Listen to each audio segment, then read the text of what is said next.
And now, time for something a little different.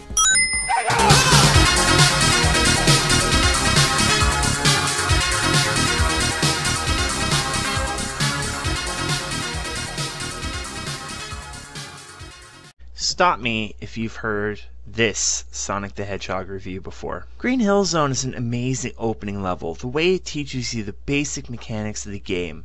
However, after that, Marble Zone just sucks the big one. Spring Yard is slightly better, but Labyrinth bad. Starlight is just eh. Why does Scrap Brain have Labyrinth 4? Sonic 1 is just a bad game. I have to say, however, I had to replay Sonic 1 twice for this video, and the next game review, which will be a sort of companion to this one. Since my first playthrough wasn't recording for some reason, I don't know. I played Mania as well for the stream a while back, and the Let's Play of 3 Angel Island Revisited, I think it's called, for 3K. I may or may not record a playthrough of Sonic 2, though, since I don't think it's really important, and I probably won't use those other games anyways that much. This video is more to talk about why I believe Sonic 1 is misjudged by the general public. I do, however, want to disclose, however, I respect any and all different opinions from my own, and I will try my best to not include any names about the individuals they hold, and I do not mean any ill will towards anyone that has a differing opinion than my own. That being said, I think it's pretty obvious where this all started from. His opinion has been valued a lot in the gaming community since about 2012, and even Sega seems to hold his opinions at a higher regard than the fans themselves. And that can and has been rather annoying. He has sort of mellowed out on his pessimism, but I feel like the damage has been done. I still enjoy the content he puts out, and most of his other, endeavors. But it should be obvious that with the format of the show in question, that his opinion only comes from a half attention to the games. And I feel like that should be remembered.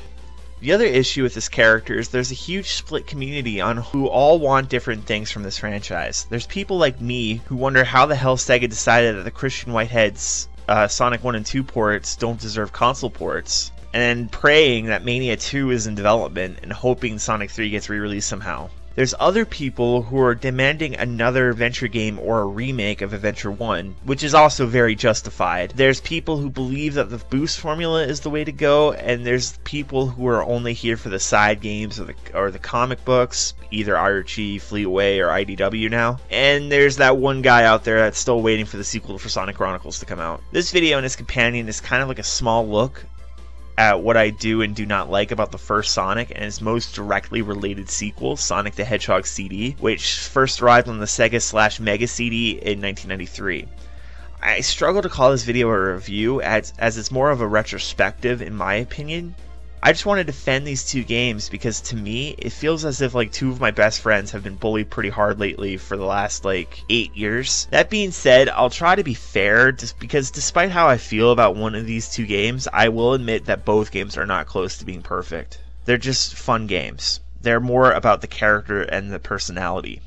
Now, Yuji Naka has been referred to before as the father of Sonic and Sega's Miyamoto, which I won't say is completely inaccurate as his resume is pretty impressive. But what I will say is if he is like the Walt Disney, Naoto Oshima is like the iWorks to Naka's Disney. He's definitely lesser known, but he is the man responsible for Sonic's design. He also follows me on Twitter. I'm sorry, little shameless plug. Real excited about that. It's kind of sad that more of his elements didn't make it into the original Sonic the Hedgehog, like Sonic's band members like Max Monkey, Mock the Rabbit, Vector the Crocodile, who did come back eventually, the only one, and Sharps the Parakeet? I thought he was supposed to be a chicken, but apparently, according to the wiki, he's a parakeet. And there are characters that do appear later, like Mighty and Ray, who may or may not have been designed for Sonic 1, I can't really tell, but only used sparingly over the past nearly 3 decades. There's also the case of Madonna, who is supposed to be Sonic's girlfriend, and with all the talk about 06 and how weird Elise was, I oddly love Madonna's design, I guess it gives me a huge like Who Framed Roger Rabbit vibe, which I love because I love that movie. I heard at the time she was cut because of the fact that they didn't want the comparison to be brought between Mario and the Princess and Sonic Madonna, which I guess is fair, but that being said, it is kind of sad that these characters never saw much or any use at all, as it does seem to have lots of personality that's sadly lost to time. Isn't it funny too that we also have 10 prototypes of Sonic the Hedgehog 2, and somehow one huge thought to be untouchable Sonic 3 prototype, and a crazy early build of Sonic CD that was seemingly only shown at an obscure Japanese event in 1992, and like 9 other Sonic CD prototypes. I have no idea how many there are actually, but not one for Sonic the Hedgehog 1. Like, how did that happen? Even though that Sonic 1 could very well be the most interesting prototype of them all. It is just wild to me that we can see all of these early prototypes, but not one for the game that they were almost desperate to show off when they needed Sonic to succeed more than anything. There's the Nick Arcade Pilot, which shows a prototype. There's freaking Wayne's World with an early Marble Zone. There is CES 1991 footage. There's Tokyo Game Show 1990. These prototypes got around. The biggest reveal lately was a VHS archive from 1991 showing early zone designs like an early Labyrinth with a much shorter air timer, which is a huge yikes for me. The ball from Green Hill Zone, and most important to me, as the special stages are different but aren't as interesting to me, as they seem very obviously placeholder. But the most interesting thing to me is the fact that we finally get to see how Sonic's original victory animation worked. Apparently they must have changed how the special stages are entered, because there's no way that would work and you have to jump into the special stage ring. I love prototype content, and the original Sonic has made my imagination run since I logged into Sonic Retro as a lurker more than 11 years ago now. For this video I used the Steam port of Sonic the Hedgehog since I didn't want to record straight off my phone and I don't have BlueStacks installed. I ran into some weird sound issues and maybe some weird emulation issues, but overall it's vanilla Sonic the Hedgehog 1. The borders are sick though. I don't know why this one's called Jazz, but I love it. What is interesting though is that the version included in the Steam port is the updated Rev 1. The version most common in North America, if you do get a copy of the game on the original Genesis, is actually Rev 0. It's mostly the same game based on Sonic Retro's write-up on it, just minor tweaks, although if you are playing Rev 1 you can tell that that game is that version by seeing if the clouds scroll on the top on the screen in Green Hill Zone, and also the water effects in Labyrinth Zone. They don't do those certain things in Rev 0. The footage you're seeing of Rev 0 might look bad and I apologize, but for some reason a lot of my emulators don't like OBS for some reason in full screen. I apologize for that. Anyways, this has been one hell of an introduction. As simple as Sonic can seem, it was really a programming nightmare. Oftentimes, the land isn't flat, which was new for a platforming game, believe it or not, as for the most part, platformers were built with flat land or occasionally a very specific set of slopes, like in the case of Super Mario 3 and Super Mario World, which this game gets compared to the latter due to their relatively close release date between them, both being pack-in games and both being the mascots of their respective brands, Coke versus Pepsi. The game does have a number of glitches, most infamously the spike glitch. If Sonic happens to get hit and fall directly on a spike, he will die, ignoring his intended invincibility frames. This happens in both Rev 0 and Rev 1, and even some of Sonic 2's prototypes. There was a re-release during the PS2 era where the Sonic 1 ROM was patched to remove this bug, but to my knowledge the only other re-release before this that had the spike bug removed was Sonic Jam. I'll just get this out of the way since it seems unneeded to go into this even further, but the music in this game just kicks so much ass. Masato Nakamura of the Japanese band Dreams Come True composed the music, and I apologize if I butchered that name.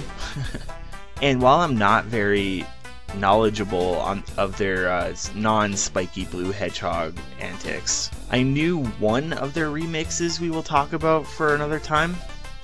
And I found out working on this that they actually composed the song for the 2001 Disney film Atlantis. I don't exactly remember it being in the film, and I thought it might have been removed for the English release. But in the comments, it seemed to be very familiar to people, so either way, the song is awesome too. Like, honestly. Sorry about this tangent, but I love that movie despite its flaws as well.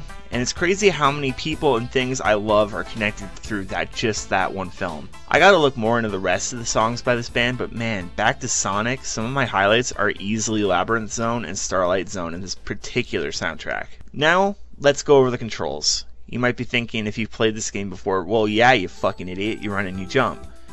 And if you just thought that, congratulations, your first Sonic game had the spin dash. If you are playing the original version of this game, you don't have the spin dash, and if you're not used to that, playing this game is going to feel alien at first. But let me teach you something that's going to help you not only in this game, but all other Sonic games, like Sonic 1, 2, 3, 3 Knuckles, Mania, CD, Knuckles Chaotix, I assume. I've never actually beat that one. You need to learn the roll. All you do is press down while moving and you'll turn into a ball and damage things as you roll depending on your speed. You might think this is obvious or useless when you can jump and deal with enemies easily, but in a faster paced game, rolling is often way safer than running straight into hazards. And oftentimes you can go faster in your rolling ball state. The only thing you really have to worry about is you lose some of your jumping mobility, but I believe learning to roll is very important to playing this game, as I've seen lots of people used to Sonic 2 and onwards constantly stop the spin dash. Let's go over the levels now, and I'll try to keep this brief if possible. Green Hill. I mean, I don't think it's very important to spend a lot of time here. It's the tutorial level teaching you how to play the game, and it's in a billion different Sonic games. But there's a reason for that. The level design is so well done. Its 16-bit art was definitely used to shame Super Mario World just a bit, since that game looked way less impressive considering it came out on better hardware. And the boss is just iconic. Now, I'm going to come to the defense a lot for the rest of these stages, since a common notion is that the first Sonic isn't solid enough compared to the rest of the classic games for how different it is with its pacing. I've heard it over and over again that this zone, Marble, is just a horrible second stage and it's not very good. Well, honestly, this is an unpopular opinion, but I really like this zone for having a bit more of timing, platforming, and exploring. There's tons of secrets too that are just fun to find that often connect to other major shortcuts, allowing you to keep your speed up. Although I do wish that the level spent more time on the surface, as the terrain up top can be really used very well for interesting platforming challenges because of the way the curves and slopes work. Spring Yard Zone is up next, and it feels like a really healthy combination of the last two stages in the game, but also with its own elements, and I love this stage too. This level is kind of more of a prototype of the pinball elements we'll see in future games, with some awesome fun secrets hidden around. Using a roll move can really get you some crazy speed and heights in places as well. I will say though, all three of these stages I've named so far all use buzz bombers, the annoying pricks, and I swear this game and Donkey Kong Country and other games have made me just speciest against wasps and hornets. I already really don't like bugs, but like goddamn, I can't defend Labyrinth. As for the positives, I love the theming of the ancient cavern to explore. The music is great, and the boss is also interesting. I don't have to talk much about the last two, as it's really the same idea between the two. Robotnik drops something and you have to get out of the way and hit him at the same time. This one isn't even really a boss. All you have to do is climb out of a platforming gauntlet before you drown, as the water is rising while you're doing this, or running into too many of the traps. Be careful though, as you do not want to die here. If you do, the last checkpoint doesn't have any rings. You get one shield to try to complete the gauntlet, and if you are a new player, it could easily feel impossible, or at the very least, a very massive life drain. There are parts of the stage I do like, but the water slows Sonic down to a crawl, and the constant ring and invincibility monitors all over the place really feel like a crutch the designers used to not have to redesign the level. But it isn't impossible. I love Starlight Zone. Starlight really is just a great speed level, and these three stages are very fast paced. I love the colors, the design for the most part, and the music is another gem. I feel like this stage is unfairly forgotten about, and I only wish it got more love overall. The boss is really interesting too with its seesaws. Scrap Brain Zone is the reason I'm happy they went with rings as a health system. Can you imagine learning to try to play this game with a health system similar to Mario? Thing is, I feel like this stage is paced very well, with plenty of speed if you can get past the traps. I feel as far as final levels go, this one is very competent. And I know Act 3 is Labyrinth again, but just follow the path I do. The level's over without much hassle, and I think if the other Labyrinth Zone levels, and even maybe some Marble Zone, had these shortcut paths, they would be remembered more favorably, but only Labyrinth 1 has something any similar to this. The last part is the final boss, and honestly it's the weakest in the entire classic series. It's all about waiting as the cylinders come down and the evil scientist Dr. Robotnik is in one, and you have to try to hit him. Then some electric balls come down and you have to avoid them. This goes on for about 3 minutes and then you win. The ending is ever so slightly different based on if you can get all the Chaos Emeralds. In every stage without a boss, there's a giant ring you can get to appear at the end of the stage if you have 50 rings. Then you can get transported to this trippy ass world where you gotta try to platform in the gravity reduced area as the stage rotates.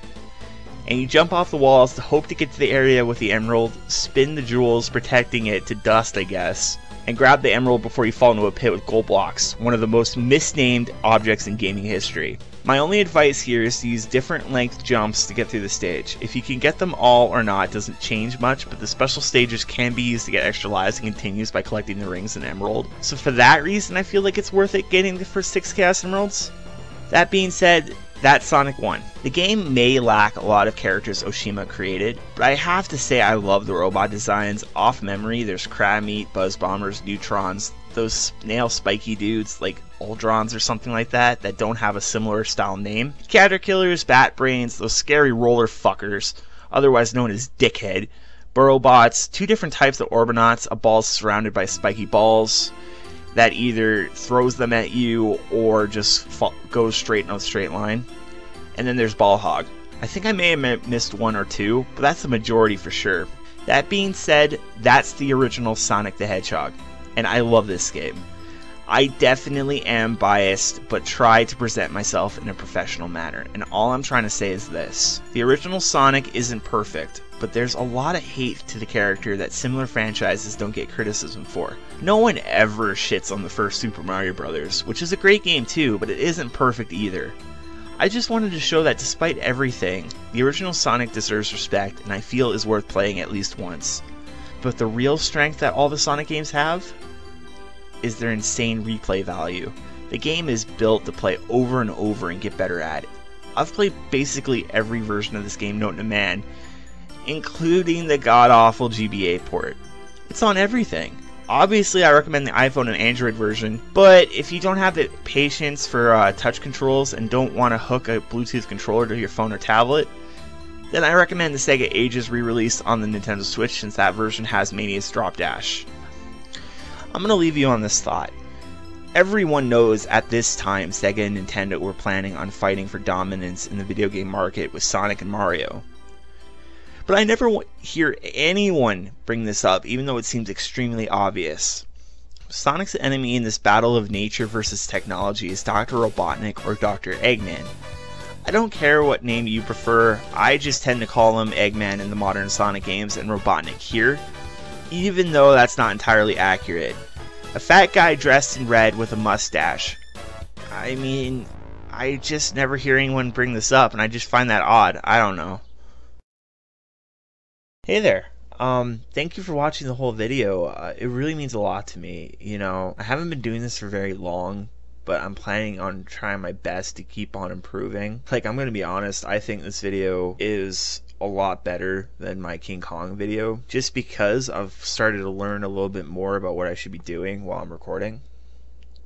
The next video will not be the Sonic CD Companion video. I'm hoping to have a review on the original Godzilla done, hopefully for Sunday. I don't know, I didn't think I'd be able to get this done, but I did, so we'll just have to see, you know. Either way, subscribing and liking the video always really help me, and get excited because I have a lot of fun stuff planned for the next week. Alright, it's Blue Genocide out.